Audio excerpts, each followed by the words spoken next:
She stood at the edge of the tarmac, boots pressing into the cold October morning like she was bracing against memories no one else could see. Fort Bragg was alive with movement, cargo trucks rumbling, voices carrying across the airfield, the metallic clatter of weapons being checked and rechecked. But for Sarah Chun, the noise faded into something quieter, something heavier. Why did it feel like every eye was on her? Because they were. The first woman to walk into the advanced sniper course. 60 recruits, most of them already hardened soldiers, and not one expected her to last. She adjusted the strap of her battered duffel, her other hand tight on the rifle case scarred by years of use. Scratches, dents, tape holding it together like fractured bone. Some called their rifles weapons. She called hers an extension of herself. She caught whispers carried on the breeze. First woman, initiative, she won't last 2 weeks. The building loomed ahead, gray concrete against the Carolina sky, impersonal and cold. She tightened her grip on the case, willing herself to keep moving, though a part of her wanted to vanish into silence. But Sarah Chun didn't vanish. Not anymore. At the entrance stood Sergeant First Class Miguel Rodriguez, clipboard in hand, eyes like steel sharpened over decades. He had trained snipers for 8 years, enough time to know the difference between confidence and arrogance, between nerves and discipline. Chun Sarah serial number. His voice carried the weight of command, the gravel of too many years barking orders across too many fields. She answered crisply, her words clipped but steady, and he scribbled on the clipboard without lifting his gaze. You're in C building, bunk 23, orientation 600, try to keep up. Dismissed just like that. But Sarah didn't move. Sergeant, I'll need secure storage for my personal weapon. That made him look up. Most recruits arrived with nothing but their issued rifles. The rich kids sometimes brought custom toys, bragging rights with shiny barrels, but her case was no trophy. What kind of personal weapon? Custom built. This isn't summer camp, Chun. You'll use what we give you. She didn't flinch, didn't even blink. With respect, Sergeant, my weapon and I have a working relationship. I prefer not to break it. Something flickered in her eyes, steel, quiet but undeniable. Rodriguez saw it and for the briefest second paused. Then he shrugged. Fine, armory, in Building A, but don't expect special treatment because you brought your own toy. She nodded once, then walked past him. The weight of 60 stairs followed her. Inside the barracks, the atmosphere thickened. Testosterone, tension, and hostility hung in the air like smoke. Rows of bunks, metal lockers, boots lined in uneven pairs. She found bunk 23, far corner, isolated, deliberate. She set down her duffel. That's when they came. 3 men, swagger in their steps, led by Morrison, a tall, broad-shouldered shooter with the kind of confidence that only came from being the best in every unit he'd ever touched. He stopped near her bunk, voice loud enough to carry across the room. So, you're the diversity hire. The barracks chuckled, his smirk deepened. Hope you're ready for a real challenge, sweetheart. Sarah kept unpacking, methodical, calm, no wasted motion. I'm ready for whatever the course requires, she said evenly. This isn't some feel-good program, Patterson chimed in, wiry, sharp features, the kind of soldier who compensated for size with arrogance. Most guys wash out in the first month, and you're not most guys. Most guys, she replied softly, still not looking up. Morrison laughed, but it rang hollow. Sure, you can hit paper targets at the range, but this is different. 18 hours in the mud, one shot, your squad depending on you. No participation trophies here. Now she turned, her gaze locked on his, calm, unreadable. You're right. When lives are on the line, there's no room for error.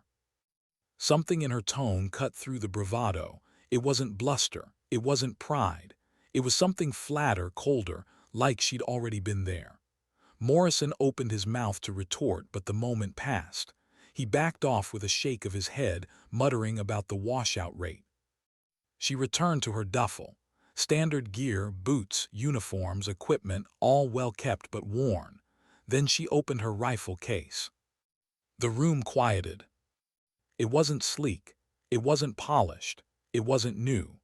The stock was smoothed by years of handling, the metal dulled by sand and time, but it wasn't the wear that stopped the recruits in their tracks. It was the marks. 17 small, precise notches carved into the wood. Morrison frowned but said nothing. Sarah closed the case without a word. The next morning the alarm screamed at 500. Recruits stumbled awake, boots tangled, belts missing, half-asleep bodies rushing against time. Sarah was already up, already dressed, already waiting. Old habits die hard. Rodriguez stormed in, voice like thunder. "Rise and shine, ladies. 4 minutes. Dressed, bunked, at attention, or you'll be doing push-ups until I get tired." Chaos erupted. Shirts tucked uneven, boots half-laced, panic in the air. But when time was called, Sarah stood perfect. Not a wrinkle out of place. Not a second wasted. "Well, well," Rodriguez muttered. "Looks like we have 1 soldier and 59 civilians." His eyes locked on her. Chun, front and center. She stepped forward, rigid, eyes fixed straight ahead. "Since you seem to know how to follow basic instructions, you get the honor of leading morning PT. Take these sorry excuses on a 5-mile run. Anyone falls out, does it again after chow." The run was brutal. Hills, sand, obstacles meant to break morale. By mile 3, bodies faltered. By mile 4, several were down. Sarah never slowed. Breath steady, stride unbroken, she kept the pace. Morrison's ragged breathing followed behind, curses slipping from Patterson's lips. When they returned, drenched in sweat and dust, Rodriguez waited with a smile that promised only pain. "Congratulations, you survived your first hour. Now the real fun begins." And the real fun was cruel. For the next 3 weeks, Sarah became the target, gear mysteriously misplaced before inspections, bunk unmade after she left, sand in her rifle barrel before a test, always sabotage, always silence. She never complained, never accused. The firing line told the truth. Targets set at 800 meters, wind gusting hard. Morrison leaned toward Patterson, smug. No way she recovers from that kind of contamination. Sarah lay prone, worked the bolt, peered through her scope. Breath in, pause, squeeze. "Dead center, X-ring," called the range officer. A hush fell. Second shot, X-ring touching the first. By the 5th, the group was tight enough to be covered by a quarter. Perfect score. Conditions that broke other men didn't touch her. Rodriguez studied through binoculars. His face gave nothing away, but his silence was louder than words. That night her bunk was ransacked, footlocker overturned, boots filled with shaving cream, uniform soaked. She cleaned the mess quietly. Morrison watched, waiting for anger, tears, something. Instead, she folded, wiped, put everything back in place. Calm, unshakable. "You know," Morrison said, voice pitched to the room, "maybe this is a sign. Maybe the universe is telling you you're in over your head." Sarah looked up, eyes dark, steady. "And what exactly does it take?" "Balls," Patterson smirked. "The kind of courage to pull the trigger when it matters." The barracks stilled. Every recruit leaned in. "You're right," Sarah whispered, voice flat, almost chilling. "When lives are on the line, you need someone who won't hesitate. Someone who's already proven they can make the hard choices." Her words hung in the air. No bravado, no defense, just truth. And it unsettled them more than any outburst ever could. The next morning was the suicide run. Barbed wire, smoke, bullets overhead. Low crawl through 400 meters of live fire, designed to break even the toughest. "Chun, you're up first," Rodriguez barked. "Try not to get yourself killed." She nodded, checked her rifle, slid into the dirt. That's when her sleeve caught, pulling back just enough to reveal the stock of her rifle. The notches. 17. The range went silent. Instructors froze. Recruits stopped breathing. Everyone knew what those meant. They weren't decoration, they weren't fantasy, they were weight, 17 lives. Rodriguez's face paled. His voice dropped low, almost a whisper. Cease fire, everyone back to barracks. Confusion rippled, but no one questioned. Sarah rose calmly, brushed dirt from her uniform, slung her rifle, and walked past the silent instructors. Their eyes followed her, not with ridicule but with something else, something heavier. As she passed Rodriguez, he met her gaze, his jaw clenched. "Chun, my office now." The walk felt endless. Whispers already spread through the base. The mystery of Sarah Chun was unraveling, and with it, the foundation of everything they thought they knew. She knocked once, entered, sat across from him still as stone. "What are those marks?" Rodriguez demanded. She held his gaze. "What do you think they are?" "Kill marks, 17 of them, which means you're either the most accomplished sniper I've ever seen or a fraud. Which is it?" She didn't move. "My file contains everything the Army wants you to know." Rodriguez slammed his hand on the desk. "Not good enough." He pulled her records, scanned deployment lists, training logs. Everything was clean. Too clean, supply specialist, never deployed, no combat, no history. It didn't add up. His fingers hovered over the phone. "I'm calling your old co. Maybe he can explain this." On the other end, Colonel Matthews' voice was firm, careful. "Sergeant, my advice. Whatever questions you have about Specialist Chun, direct them through proper channels, and do it carefully." The line went dead. Rodriguez stared at the phone, pulse hammering, turned to her.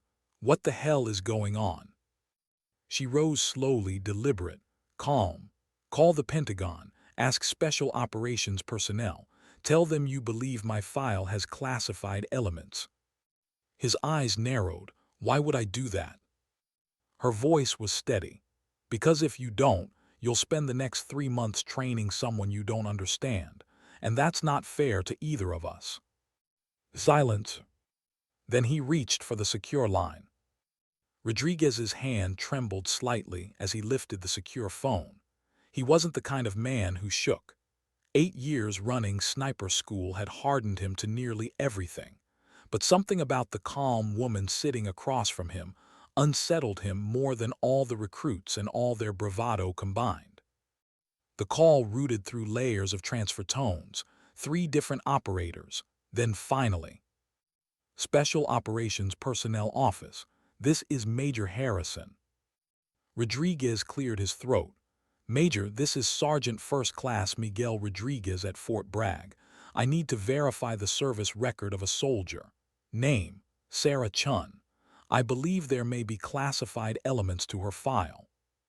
The line went quiet, then typing in the background, a pause, a sharp intake of breath. "Sergeant, I'll need you to verify your clearance before we proceed." Rodriguez rattled off his credentials, waited. The seconds stretched like hours. When Harrison's voice returned, it carried a new weight, formal, careful. "Sergeant Rodriguez, secure your office immediately. Ensure privacy. No unauthorized personnel." Rodriguez's pulse spiked. He locked the door, turned the white noise generator on, sat back down, eyes never leaving Sarah. "Go ahead." The major's tone dropped. "The individual you're asking about has a dual service record. Her official file lists her as a supply specialist. That record is accurate as far as it goes, but she also served 3 tours with a classified Special Operations Unit, MOS 0317, Scout Sniper." Rodriguez felt the blood drain from his face. He glanced at Sarah, but she sat motionless, unreadable. "How many confirmed kills?" he whispered. "I can't provide numbers," Harrison said, "but I can tell you this. She received the Silver Star for actions during Operation Silent Thunder. She has commendations from both Army and Marine Special Operations commands. She's one of the most decorated living snipers in U.S. service." Rodriguez leaned forward, his voice barely audible. "Silent Thunder, are you telling me she's that sniper?" "I'm telling you," the major said. that you are training someone who doesn't need training, and that any further questions about her service record are above your pay grade." The line went dead. For a moment, Rodriguez just stared at the receiver. His chest felt heavy. When he finally looked up, Sarah was watching him, calm, patient, like she'd been through this before. "You're her," he whispered. "Silent Thunder, the sniper who—" "I'm a soldier," she cut in softly. "I did my job." "Your job," he said, voice cracking, "was taking down 17 enemy commanders in a single night, breaking a siege, saving an entire Marine company." "My job," Sarah replied evenly, "was keeping Marines alive. The rest is just details." Rodriguez sank back into his chair. The room felt smaller. He thought of the past 3 weeks, how he'd treated her, how the recruits had mocked her, sabotaged her, and she'd said nothing, endured everything. "Why didn't you tell me?" he asked. "Would it have mattered?" Her voice was quiet. "Would you have treated me differently?" "Yes, of course." "Then you would have missed the point." She leaned forward slightly, eyes steady. "I didn't come here for special treatment. I came here to learn, to teach, to pass on what I know, nothing more." Her words hit him harder than any reprimand ever had. "What do you want me to do?" he asked finally. Sarah stood, smoothed her uniform. At the door she paused. "Tomorrow morning I'd like to address the unit." Rodriguez frowned. "Are you sure? They need to know who they're training beside." And then, a faint smile touched her lips, the first he'd seen. "Then we get back to work." She left the office, silent as always. Rodriguez sat in the dim hum of the white noise machine, staring at the locked phone. He felt like the ground had shifted beneath him. For weeks he'd believed he was in control. Now he realized he'd been training a legend and treating her like a nuisance.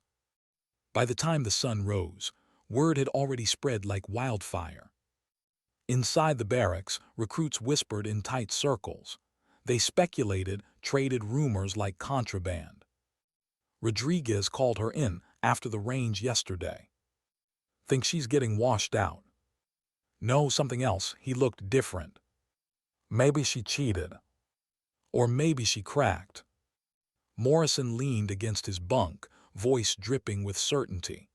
"I'm telling you, they figured her out. She's not cut out for this program. Probably lied about her record." Patterson smirked. "I give her until noon." Sarah packed her gear quietly, listening without listening. Her rifle case lay open, the 17 notches visible in the pale morning light. She ran a cloth over the barrel, her movement steady. She didn't need to defend herself. Time would speak. At 600, the door slammed open. Rodriguez entered, not with swagger but with gravity. Behind him came the full cadre: Williams, Thompson, Davis, men who rarely appeared together unless something important was happening. "Formation outside," Rodriguez barked. His tone carried no insult this time, just command. 2 minutes, full gear, weapons secured, move." The recruits scrambled, but Sarah noticed the difference. The instructors weren't shouting. They weren't mocking. They watched with quiet precision, as though preparing for ceremony. Outside, the formation stood neat. 60 recruits in rows, rifles slung, uniforms crisp. The morning air bit cold, but the tension ran hotter. Rodriguez paced in front, hands behind his back. His voice, when it came, carried more weight than usual. "For the past 3 weeks, you've trained beside someone whose identity was not fully disclosed. That changes now." A ripple of murmurs, quickly silenced by his glare. "Chun, front and center." Sarah stepped forward, each movement exact, each step measured. She didn't fidget, didn't rush. She moved like someone who'd done this 1,000 times. Rodriguez's voice hardened. "Some of you doubted her, mocked her, sabotaged her, suggested she didn't belong. What you didn't know is that you've been training with a legend." The recruits froze. Morrison's face paled. Patterson's smirk vanished.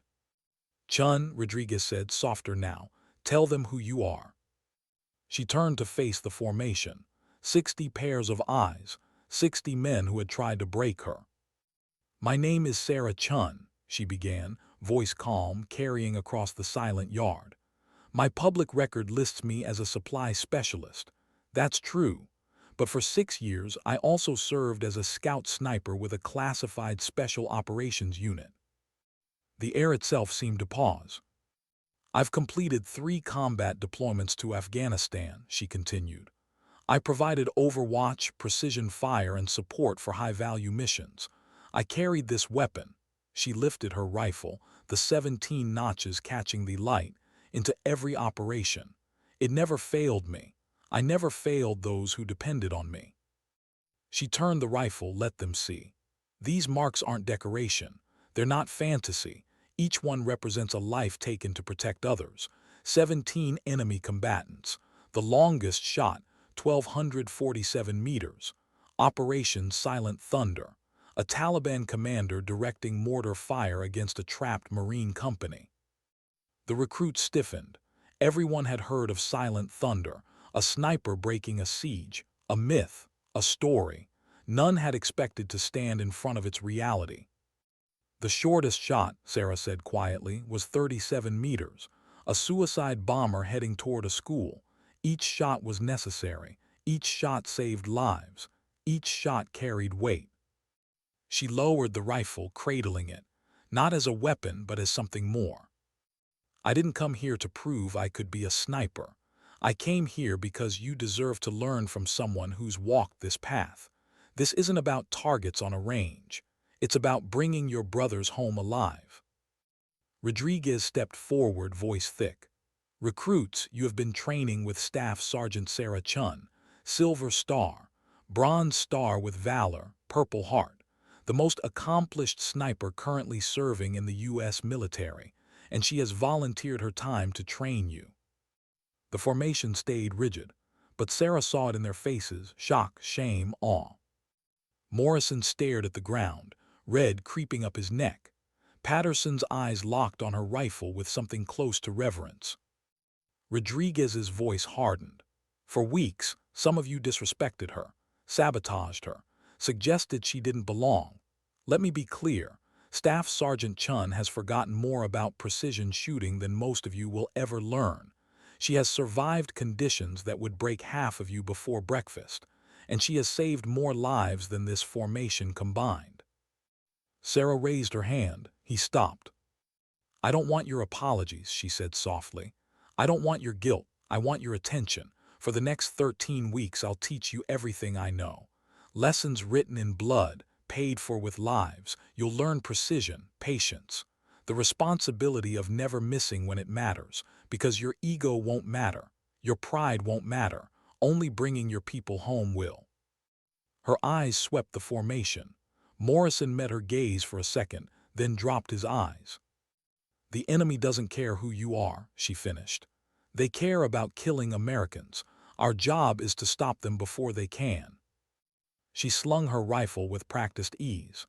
"Sergeant, these recruits have training to complete." Rodriguez nodded slowly, respect plain in his eyes. "You heard the staff sergeant. Fall out. Prepare for PT." The formation dispersed, subdued, but their glances told the truth. They no longer saw a diversity hire. They saw something else. Morrison lingered, hesitating. Finally, he approached, his voice low. "Staff Sergeant, I owe you an apology." Sarah studied him, then shook her head. "You owe me your best effort, nothing else." He nodded, chastened. Patterson stepped forward, voice tentative. "Ma'am, would you tell us about Silent Thunder?" Sarah's expression flickered. Then she nodded once. "Tonight, after chow, but not as a war story, as a lesson, if you're ready to learn from it." They nodded, eager, reverent. As they dispersed, Sarah remained still, rifle across her shoulder. The morning sun finally broke the horizon, light spreading across the base. For 3 weeks she had endured their doubt. Now the real work could begin. She wasn't here to prove herself. She was here to prepare them for a path most of them couldn't yet imagine. A path she knew all too well. Why was the room so quiet? 60 men crammed into a dim barracks after chow, but you could have heard a pin drop. Boots were lined along the wall, trays stacked, conversations muted. Every recruit's eyes tracked the same figure, Sarah Chun, sitting on the edge of her bunk, her rifle case open at her side. They hadn't expected her to agree. When Patterson had asked about Silent Thunder, most thought she'd brush it off, walk away, keep her secrets. But she hadn't. She nodded once. A promise. Now the promise was being kept. Sarah ran her fingers along the worn stock of her rifle. The notches seemed darker in the yellow light, each mark like a scar. "Before I say anything," she began, her voice calm, deliberate, "you need to understand something. I'm not telling you this for entertainment. This isn't a campfire story. It's not a brag. If you're here for that, leave now." No one moved. Not even Morrison, who sat rigid at the back, eyes fixed on the floor. Sarah exhaled softly, as though deciding how much of herself she could give away. Operation Silent Thunder wasn't supposed to happen, not like it did. A Marine company pinned down in the mountains, Taliban mortars cutting them apart, weather too bad for air support, commanders out of options. Her gaze dropped briefly to the rifle. They sent one sniper. Silence thickened. Even Rodriguez, standing at the doorway like a sentinel, shifted his weight. "It started with one man," she said. "A mortar team commander, 1,200 meters, wind gusting hard through the valley. One shot ended the barrage. For a moment it felt like maybe we had a chance." Her voice thinned, quiet, almost fragile. "But it wasn't over. Every time I fired, another stepped up to take command. 11 targets that night. 17 confirmed in total.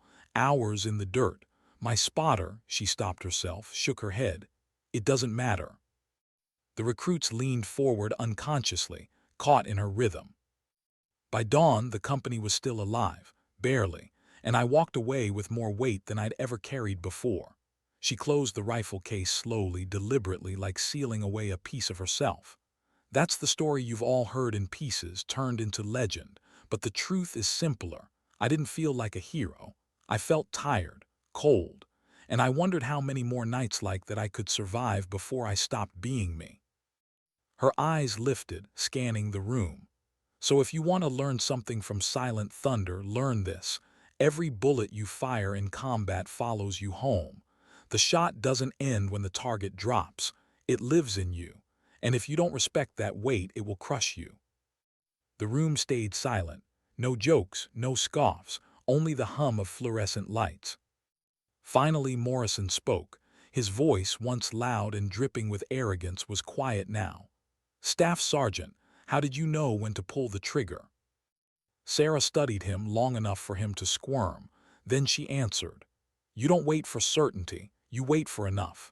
Enough to know that if you hesitate, someone dies. Enough to know that living with the shot is easier than living without it. That's all you get.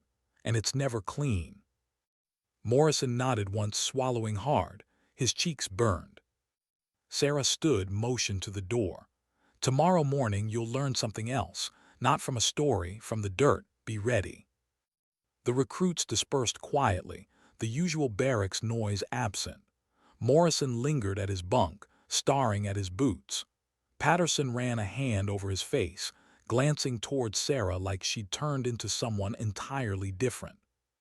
Rodriguez stayed by the door until the last recruit had gone. When he finally spoke, his voice carried something Sarah hadn't heard before: respect. "You didn't have to tell them that." She shook her head. "They needed it. Better to learn the truth here than out there." He nodded, but his eyes lingered on her rifle case. For weeks, he'd dismissed it as a relic. Now it felt like a holy artifact, carrying more weight than his entire clipboard of regulations. The next morning, the recruits assembled on the range at dawn. Fog curled across the ground, the kind that blurred distance and distorted shapes. Sarah stood at the front, rifle slung, expression calm. "You think being a sniper is about hitting bullseyes," she said. "It is. It's about understanding that no shot exists in isolation.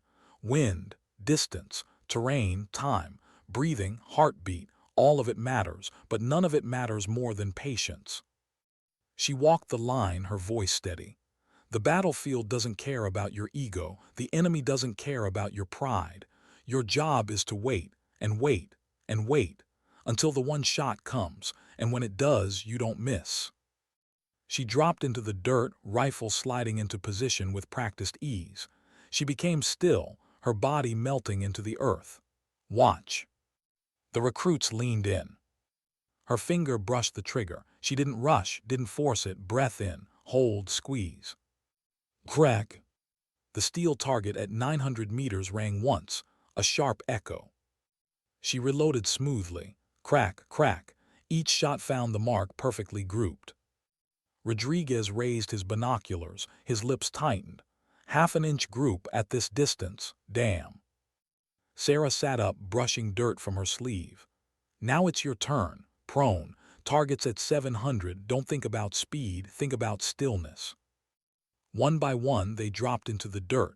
Morrison was first. His breathing was ragged, his scope wavering. Sarah crouched beside him.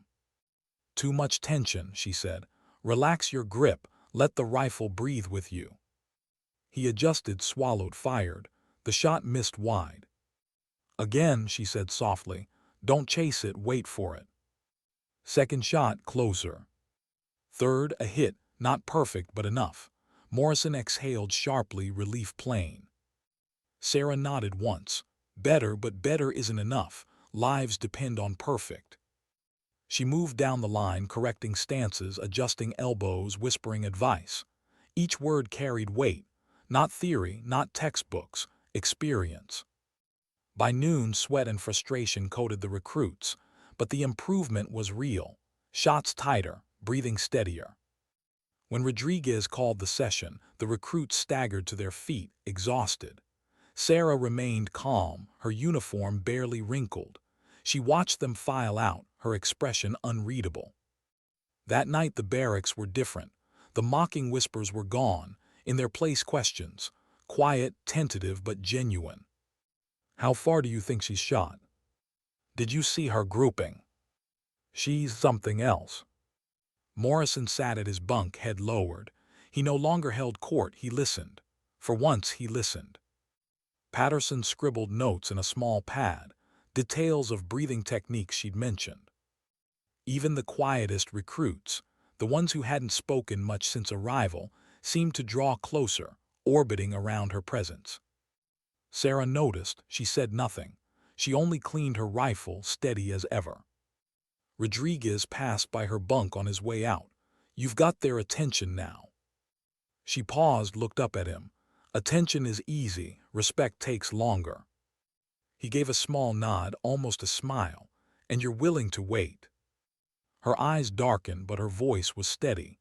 Patience is the only thing I've ever trusted. She returned to her cleaning, the cloth sliding over steel, each motion precise.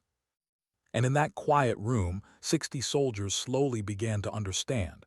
This wasn't just training. This was transformation. Because they weren't just learning how to shoot. They were learning what it meant to carry the shot home. Why did her hands still tremble at night? No one saw it. Not Morrison, not Patterson, not even Rodriguez. By the time the barracks went quiet, Sarah would sit alone on her bunk, rifle laid across her lap, and the tremor would come. Small, controlled, a ghost of something she couldn't shake. She'd hide it with slow breaths, steady motions, the discipline of someone who'd learned long ago how to keep fear locked inside. But the body remembers what the mind wants to forget. 17 notches, 17 reminders. By day she was unshakable, calm, exact, every order delivered like a blade drawn from its sheath. But by night, when the noise stopped, when the lights dimmed, memories pressed close. The sound of a child's cry, muffled by rubble. The echo of a mortar strike. The silence that followed the pull of a trigger. She'd stare at her hands, steady now, and wonder how many lives lived in these palms, saved, taken, both. That question haunted her. It always had. The recruits never saw it. To them she was iron, and in the morning iron is what they needed.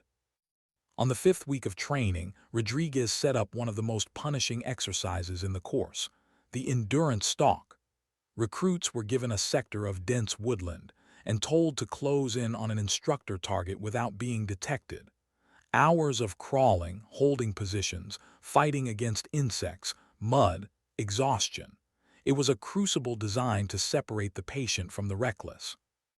Sarah briefed them herself. This isn't about who fires first. It's about who can disappear, who can control themselves when every muscle screams to move and every instinct screams to quit. If you can't control yourself, you can't control the shot. Morrison smirked faintly, though it carried none of his old arrogance. Sounds simple enough. Her gaze pinned him. It is, it never is. The recruits scattered into the tree line. The woods swallowed them, leaves whispering, branches snapping, then silence. Sarah stood beside Rodriguez at the observation post, her eyes narrowing as she scanned the forest through binoculars. "You'd have been good at this," Rodriguez said quietly. She lowered the glass, turned slightly. "Would have." He hesitated. "I mean." "I was good at this," she said flatly. "Too good." Rodriguez shut his mouth. There was no malice in her tone, just truth. Hours passed. Heat pressed down, bugs bit skin, bodies ached. Recruits shifted, twigs cracked, positions compromised. One after another, instructors spotted them, eliminated. Only a handful lasted past the 4th hour, Patterson among them, Morrison too. Their faces were streaked with dirt, their bodies trembling with fatigue, but their eyes focused, for the first time focused. Sarah crouched beside Patterson's hide site, close enough for him to hear her whisper but not see her face. "Too much weight on your elbow," she said softly. "Shift it. Let the earth hold you." He adjusted, the tension eased, his breathing slowed. When he finally took his shot, the round cracked through the silence and struck within inches of the designated target. The whistle blew, exercise complete. Patterson rolled onto his back, panting, sweat pouring down his face. "Staff Sergeant, I thought I was gonna break." "You didn't," she said simply. His eyes flicked to hers. "Because of you." Sarah shook her head. "Because of you. I only showed you the crack in the wall, you walked through it."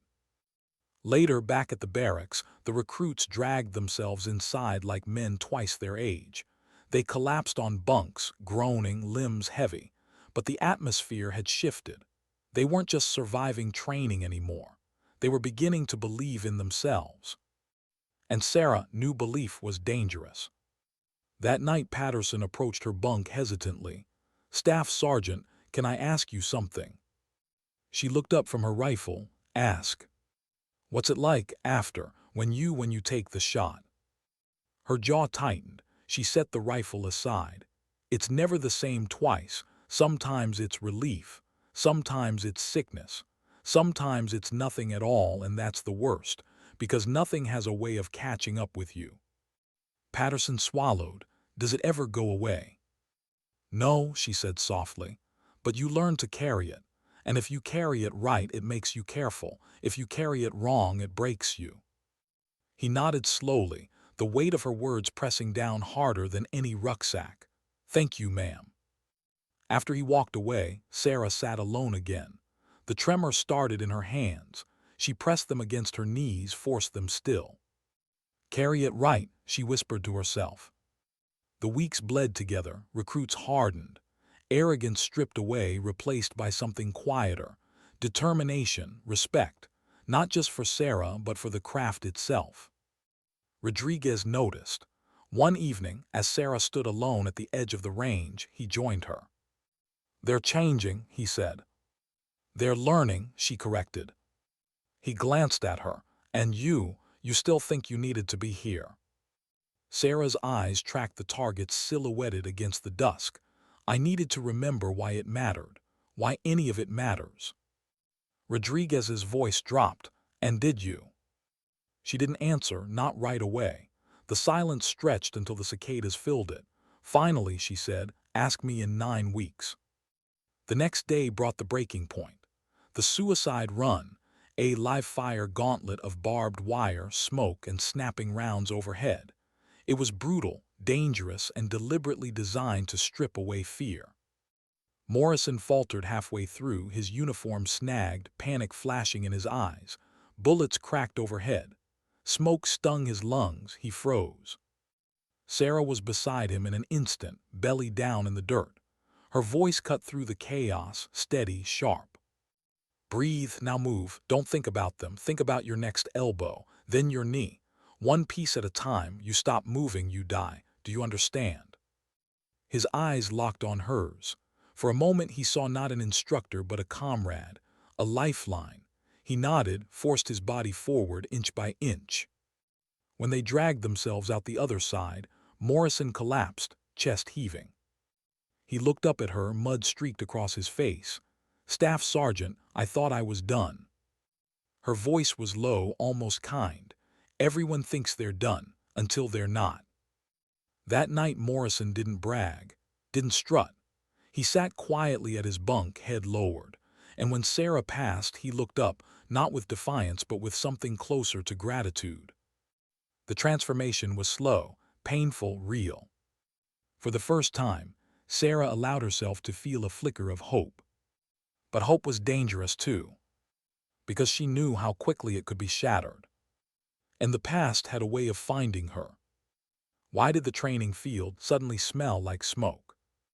It wasn't smoke, not here, not at Fort Bragg, but as Sarah crouched low in the grass, watching Patterson crawl into position during a long-range exercise, her mind betrayed her. The wind carried a memory, burnt powder, charred wood, the acrid sting of a mortar impact. For a second, the forest around her blurred. It wasn't trees she saw. It was a mountainside in Afghanistan. Rocks shattered from blasts, dirt raining down, a radio crackling with broken voices, desperate, begging for fire support that wasn't coming. Her heart tightened. She blinked hard, forced herself back into the present. The Carolina woods, recruits on their bellies, Rodriguez packing behind them. But her hands had started to tremble again. She clenched them tight. Not now, not in front of them.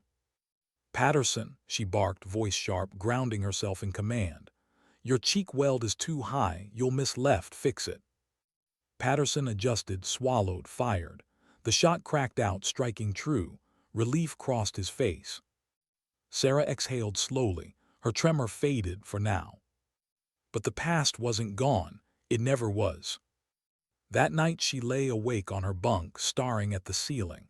The barracks was quiet except for the occasional cough or rustle. She could feel Morrison's gaze from across the room.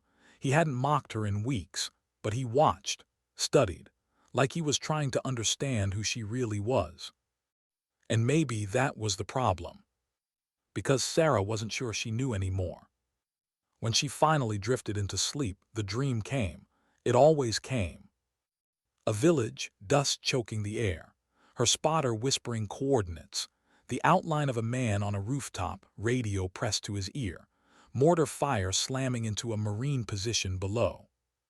Her scope found him, crosshairs steady, finger hovering. "Take the shot," her spotter said. She squeezed. The man dropped. And another replaced him. And another. Until dawn she pulled the trigger. Until dawn, bodies fell. And when silence finally came, when the last commander slumped against a wall, the sun rose on 17 notches. 17 ghosts. She woke in the barracks, sweat clinging to her skin, her breath ragged. The recruits were already stirring, boots thumping the floor, laughter low. No one noticed. She wiped her face, sat up, forced herself back into the soldier's rhythm.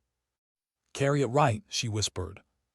The day's training was navigation, long treks through the Carolina brush with maps, compasses, and full gear. Hours of silence, each man tested by distance and fatigue. Sarah walked among them, not leading, not following, observing.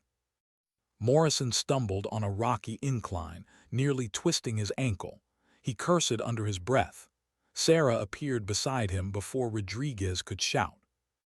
"Shift your weight forward, don't fight the ground. "Work with it," she said calmly. He glanced at her, sweat streaking his face. "You always make it sound easy." "It's never easy," she replied. "It just looks like it is." He adjusted, steadied, pushed forward. By dusk, the recruits dragged themselves back to the barracks, exhausted, feet blistered, shoulders aching, but they'd made it. Sarah stayed behind, walking the empty trail as the sun dipped low. The quiet pressed in. She should have felt peace. Instead, the silence reminded her of the aftermath: villages abandoned, bodies cooling, radios dead. 17, she murmured, her chest tightened. Behind her, Rodriguez's voice broke the silence. "You okay?" She turned sharply, hadn't realized he followed. "I'm fine." "You don't look fine." Her eyes hardened. "With respect, Sergeant, you don't know what fine looks like." Rodriguez hesitated, then nodded. "Fair." They walked in silence a moment longer. Finally, he said, "They're learning, faster than I've ever seen, because of you." Sarah kept her gaze on the path. "They're learning because they don't want to fail. I'm just the reminder that failure has a cost." "And you," he asked, "what's your cost?" She stopped walking, looked out across the trees, their shadows long in the fading light. Her voice was soft. 17. Rodriguez didn't press. He just stood with her until the sun disappeared. The following week brought the night shoot, a grueling exercise designed to simulate combat conditions in the dark. Targets hidden, wind unpredictable, visibility low. The recruits lined up, rifles steady, scopes glowing faintly with green light. Sarah moved behind them, her eyes sharp, her posture unyielding. "Don't trust what you think you see," she said. "Trust what you know. Adjust for darkness, for wind, for fear, especially for fear." Morrison fired first. The target dropped, not perfect but close. He exhaled hard, relief on his face. Patterson fired next, better, clean.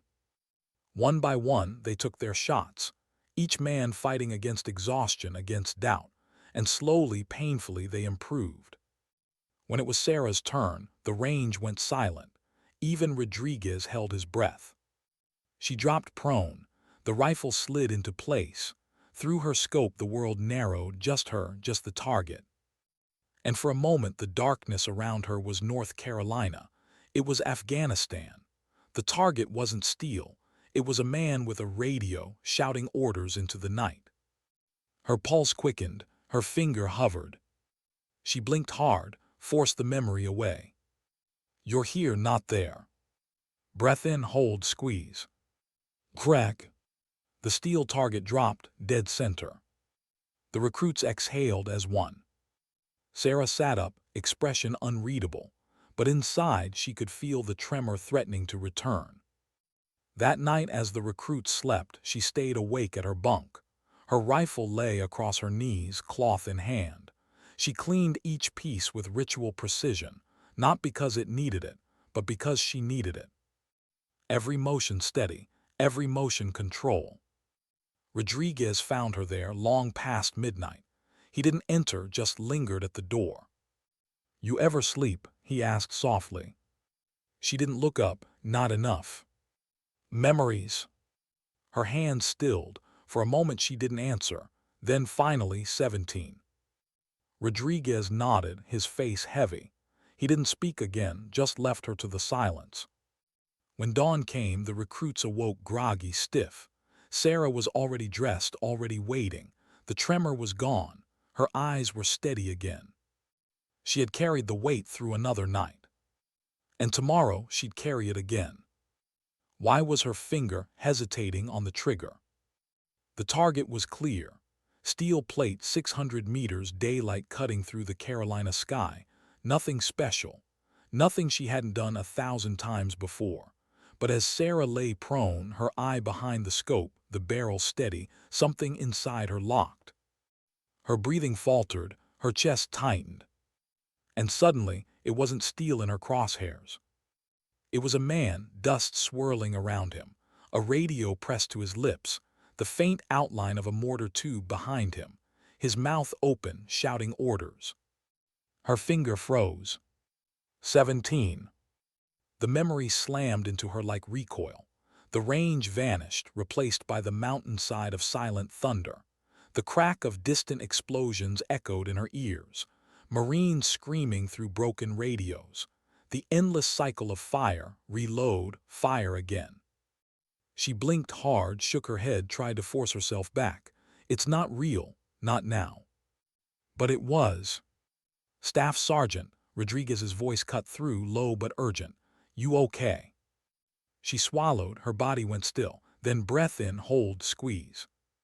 Crack. The steel target rang, dead center. The recruits cheered softly, relief, admiration. But Sarah didn't feel relief. She felt nothing, and that nothing scared her more than missing ever could. That night the barracks hummed with quiet conversations. Patterson leaned against his bunk, excitement in his voice. Did you see her grouping, like she wasn't even trying? Yeah, Morrison admitted. His tone had changed. No mockery now, just awe. But did you see her face after, like she wasn't even there? Patterson frowned. What do you mean? Morrison glanced at Sarah, who sat at her bunk, rifle case open, cleaning with mechanical precision. I mean, she looked haunted. The word hung in the air. Sarah didn't acknowledge them, didn't correct them. She just wiped the barrel, slow, steady. Control through ritual. Later, when the lights dimmed and the recruits slept, she sat awake again. Her hands trembled faintly against the wood stock. She pressed them flat, forcing the shake down. But the ghosts lingered. They always lingered. The next day brought the high-pressure test, the reactive range. Pop-up targets at random intervals, distances varying, angles shifting.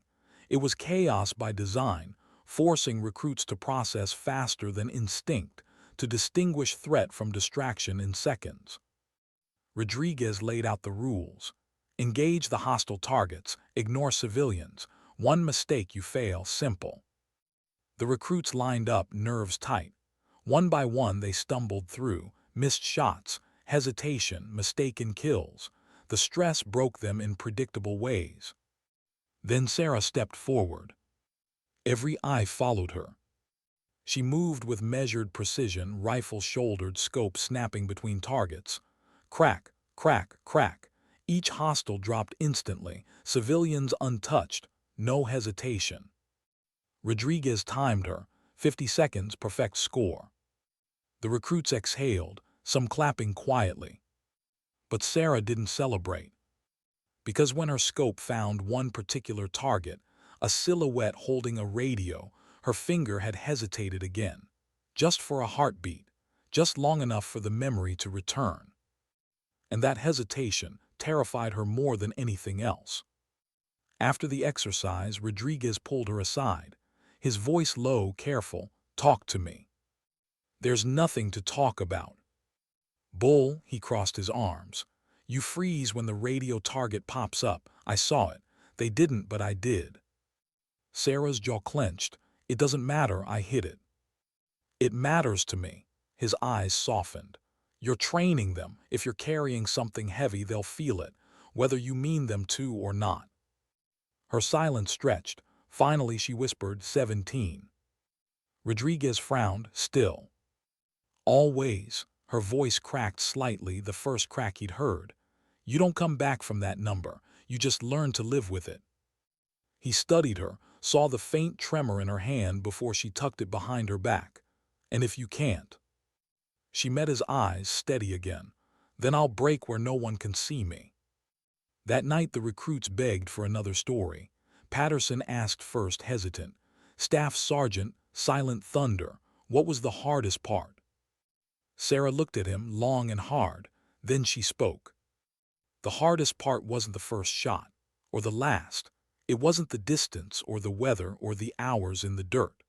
The hardest part was standing up at dawn, knowing I'd done my job, and realizing I'd never be the same person again. That every man I'd killed was a shadow I'd carry home, and that no one back home would ever really understand. The barracks went still. Even Morrison, who had once thrived on his own voice, lowered his eyes. Sarah's tone softened. So if you think this job is about pride or medals or proving yourself, you're wrong. It's about living with yourself after the shot. And some days, that's harder than the shot itself. No one spoke after that. They didn't cheer. They didn't question. They just listened, heavy with the realization that the woman they trained under wasn't just a sniper. She was a survivor. And survival carried scars. As the weeks pressed on, Sarah's grip on control thinned. The recruits noticed. Her eyes lingered too long on certain targets. Her silences stretched further. She would vanish after chow, walking alone along the perimeter as though distance could silence the ghosts. Morrison watched her one night, curiosity gnawing at him. He followed at a distance, keeping quiet. She stopped at the range, moonlight silvering her uniform. She set her rifle down, sat on the ground, and for the first time her posture slumped. Shoulders bent, head lowered. He saw her lift a hand to her face, not steady, not unshakable, trembling. Morrison froze, guilt striking hard. For weeks he had mocked her, doubted her, tried to break her. And here she was, already broken in ways he couldn't begin to understand. He turned back before she noticed him, shame burning in his chest. The next morning he was different. He didn't announce it, didn't explain. But when Patterson struggled with his position, Morrison helped adjust his stance. When another recruit dropped his gear, Morrison picked it up. Sarah noticed. She said nothing, but in her eyes faintly there was recognition. The training ground wasn't just shaping recruits, it was reshaping her too. Because for the first time in years, she wasn't carrying the weight alone. Why did the sound of gunfire suddenly feel too close? It was just training, just another exercise. Blank rounds snapping overhead, smoke grenades spilling gray haze across the obstacle course. But the noise, the confusion, the shouting, it pulled Sarah somewhere else. Somewhere she had buried deep. She crouched low, rifle in hand, watching recruits sprint between barricades. Patterson moved with careful discipline, Morrison covering his flank. They were learning. They were better. But Sarah's pulse spiked anyway. The smoke curled too thick, the cracks too sharp. For an instant she wasn't in North Carolina. She was back in the mountains, mortars slamming, radios screaming, men dying faster than she could pull the trigger. Her knees locked, breath caught. "Staff Sergeant," Patterson's voice broke through. "What's the call?" She blinked, saw his face through the haze. For a second it was Patterson, it was her spotter, blood running down his temple, whispering, "Take the shot." Her vision blurred. "Staff Sergeant." The recruits froze, waiting, uncertainty hanging heavy. Rodriguez's voice cut in from behind, firm. "Chun, you with us?" Sarah forced herself upright, swallowing hard. "Move," she rasped. "Keep moving." They did, but Morrison glanced back, eyes narrowing. He saw it, the flicker of weakness, the shadow across her expression. Later, when the course ended and the recruits sprawled in the dirt, panting, Sarah walked away alone. She didn't head for the barracks. She headed for the tree line, rifle slung, her stride clipped, like distance could erase what had just happened. Rodriguez started to follow. Morrison stopped him. "Let me." Rodriguez raised a brow. "You sure?" Morrison nodded. "Yeah, I owe her that much." He jogged after her, slowing as he caught up. She was sitting against a tree, rifle across her knees, staring at the ground. Not broken, but not unshakable either. "Staff Sergeant," he said quietly. She didn't look up. "You don't have to talk," he added quickly. I just wanted to say I was wrong." Silence. "I thought you didn't belong here," he admitted. "Thought you were some political stunt. I tried to make you quit, tried to break you. And now," his throat tightened, "now I see you're the only reason I'm still standing." Sarah's eyes lifted at last, dark, sharp, but tired. "Why are you telling me this?" she asked. "Because I think you're carrying something heavier than any of us," Morrison said. "And I don't know how to help, but I want to." Her gaze held his, searching, for deception, for pity. She found neither, only sincerity. Finally she said, You help by learning, by listening, by not wasting the lessons written in blood." He nodded, "Then I'll listen." The next day, the recruits noticed the difference. Morrison no longer mocked. He no longer led with arrogance. Instead, he shadowed Sarah, listening, watching, absorbing every word she gave. Patterson followed his lead. Others did too. Sarah saw it, she felt it. Slowly, the hostility that had greeted her weeks ago turned into something else. Respect. Not blind reverence, but earned trust. But trust didn't silence the ghosts. The final month of training loomed, the most brutal phase. Live fire missions, endurance tests, simulated combat that pushed every man to his edge. Sarah knew what it meant. She also knew what it would cost her. During the first night raid exercise, she found herself crouched behind cover with Rodriguez, overseeing recruits breaching a mock compound. Muzzles flashed in the dark, shouts rang out, targets dropped. It was controlled chaos, safe, supervised. Until it was. A charge went off louder than intended. The blast reverberated across the range. Dust filled the air. Sarah's body reacted before her mind did. She dropped flat, rifle raised, eyes wide. The blast wasn't training anymore. It was real. Mortars, silent thunder. Marines pinned in the dark. Her finger twitched on the trigger. Breath ragged. For a terrifying second, she was back in that valley, alone again with 17 shadows. Rodriguez grabbed her shoulder firm. "Chun, look at me." Her eyes snapped to his. "You're here," he said. "Fort Bragg training range, not there, here." She blinked hard. The world steadied. Slowly, painfully, she lowered the rifle. The recruits hadn't seen everything, but they'd seen enough. Patterson whispered to Morrison later, "She almost broke." Morrison shook his head. "No, she didn't break, she fought it. You think that's weakness. That's the strongest thing I've ever seen." That night Sarah sat alone again, rifle open in pieces. Her hands shook. She didn't bother hiding it. Morrison approached quietly, pulling up a chair across from her. "Staff Sergeant," he said softly, "teach me." Her brow furrowed. "Teach you what?" "Not shooting, not stalking. Teach me how to carry it, whatever it is you're carrying. Because if I make it through this program, I'll have my own ghosts. And if I don't learn now, they'll eat me alive later." Sarah stared at him, stunned into silence. No one had ever asked that before. Not commanders, not peers, not anyone. Finally, she said, "You don't carry it alone. You carry it with discipline, with ritual, with the knowledge that every shot mattered. If you start doubting that, if you start believing it was meaningless, you lose yourself." Morrison nodded slowly, taking in every word. For the first time, Sarah felt something loosen in her chest. Not relief, but less isolation. Over the next weeks, the recruits changed again. They no longer looked at Sarah as untouchable. They looked at her as proof that strength wasn't the absence of fear, but the mastery of it. Proof that ghosts could be lived with if not silenced.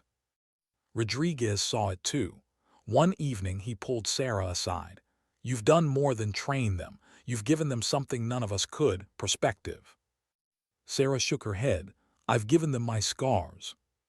"Sometimes," Rodriguez said, "scars are the best teachers." The final test loomed. A 72-hour field mission, no sleep, no resupply, live fire under stress.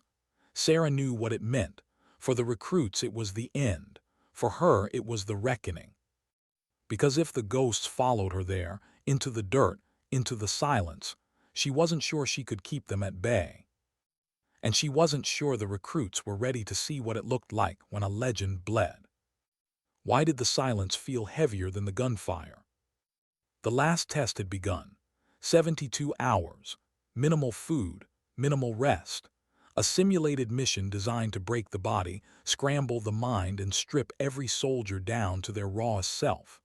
The recruits shouldered rucksacks that bit into their spines, rifles that felt twice as heavy under the strain of exhaustion. Sarah walked among them, steady as always, but inside she braced. She knew what long nights did, what fatigue uncovered. She had spent years in the dark with nothing but her rifle and her ghosts, and the ghosts never tired. By the first night, the recruits were already unraveling. Patterson's voice cracked with frustration when his compass reading went off by 30 degrees. Morrison stumbled, falling hard against a rock, cursing under his breath. Sweat stung eyes, boots rubbed skin raw. Sarah crouched beside Morrison, her tone firm. "Stand up, keep walking." He groaned, "Staff Sergeant, I." "Stand up," she repeated, sharper now. "The enemy doesn't care about your blisters. Stand up." He pushed himself upright, staggering, but her voice kept him moving. Hours later, when the woods swallowed them whole and the night turned cold, the recruits lay in shallow hides, trying to catch minutes of sleep between objectives. Sarah didn't close her eyes. She sat against a tree, rifle balanced on her knees, scanning the tree line. But it wasn't the Carolina woods she saw. It was silent thunder again. The same valley, the same mortars, the same 17 shadows. Her breathing quickened, her grip tightened on the stock, her eyes burned. A twig snapped nearby. "Staff Sergeant," it was Patterson whispering, "You okay?" She blinked, pulled herself back. The woods, not the mountains. Patterson, not her spotter. "I'm fine," she whispered back. But Patterson's eyes lingered. He knew she was. By the second day, exhaustion carved deeper lines into every face. Tempers flared. Mistakes multiplied. A recruit accidentally flagged a teammate with his muzzle, earning a sharp reprimand. Another forgot to clear his chamber, panic in his eyes when Sarah corrected him. The exercise wasn't about perfection. It was about surviving the chaos. On the third night, the final push came. An ambush simulation. Blank rounds cracked in the dark, explosions of sound designed to mimic a firefight. The recruits dove for cover, adrenaline surging despite their fatigue. Sarah dropped prone, rifle steady. But when the first target popped up, silhouette with a radio, her body froze again. 17. The memory surged full force. The valley, the mortars, her spotter bleeding beside her. Her finger hovered, wouldn't move. "Staff Sergeant," Morrison's voice cut through the chaos. He was crouched nearby, sweat and dirt streaking his face. His eyes locked on hers. "Breathe, you're here with us. We need you." The words pierced the fog. Sarah blinked, saw not Afghanistan but Fort Bragg, not ghosts but recruits, 60 men depending on her steadiness, not her silence. She exhaled. Crack. The target dropped. Another popped, crack, crack, each one fell. Her body moved on instinct, her mind anchored not in the past but in the present, not in the ghosts but in the living. When the final whistle blew, the recruits collapsed in the dirt, chests heaving, uniforms soaked through. The mission was over. Sarah sat back, rifle across her knees, the tremor finally still. Not gone, never gone, but still. Rodriguez walked up, voice carrying pride he didn't bother to hide. "Mission complete. You survived what breaks most." The recruits didn't cheer. They didn't celebrate. They were too exhausted, too drained. But in their eyes, something had shifted. Respect wasn't the word anymore. Reverence wasn't either. It was understanding. That night back in the barracks, Sarah gathered them one last time. Her voice was steady, calm, carrying the weight of everything they had endured. "You came here thinking this course was about shooting, about proving who's the toughest. It is. It's about patience, discipline, sacrifice. It's about carrying the weight of every shot you take and living with yourself after." Her gaze swept across the room. Morrison, Patterson, every face tired, every uniform stained, but every man listening. "You've seen my marks," she said, touching the rifle stock. 17. You've heard the stories, but the truth is those marks aren't just victories. They're reminders of the cost, of the silence that follows. And if you learn anything from me, let it be this: dignity doesn't shout, it doesn't demand, it simply acts, quietly, relentlessly, without expecting applause. Her voice softened. "Carry that with you, carry it right." The room stayed silent, not out of fear, out of respect, out of something deeper. Later, as lights dimmed and recruits drifted into uneasy sleep, Sarah sat at her bunk, rifle laid across her knees. For the first time in weeks, her hands didn't tremble. Rodriguez approached, leaning against the doorway. His voice was low. "You gave them more than training, you gave them yourself." Sarah didn't look up, she just whispered, "I gave them what I could." He nodded, and it was enough. When the sun rose on graduation day, the recruits stood straighter than they had weeks before. Their faces bore scars of exhaustion, but their eyes carried something new. Not arrogance, not fear, resolve. Sarah stood among them, rifle slung, expression calm, not proud, not boastful, just steady. Because she knew the truth. Heroes didn't live in stories, they lived in silence, in scars, in the moments no one saw. As the ceremony ended and the recruits dispersed into their futures, Morrison approached her one last time. "Staff Sergeant," he said, voice quiet, "how do you know if you're ready for combat, for all of it?" Sarah studied him, then answered, "You're never ready. You just decide that being unready isn't an excuse." He nodded slowly, the lesson etched into him. Sarah turned away, rifle at her side, walking into the morning light. The story of silent thunder would follow her forever. The 17 notches would never fade, but she wasn't just a number. She wasn't just a legend. She was a soldier who carried her ghosts with dignity. And sometimes that was enough. Because dignity doesn't speak, it doesn't explain. It simply acts.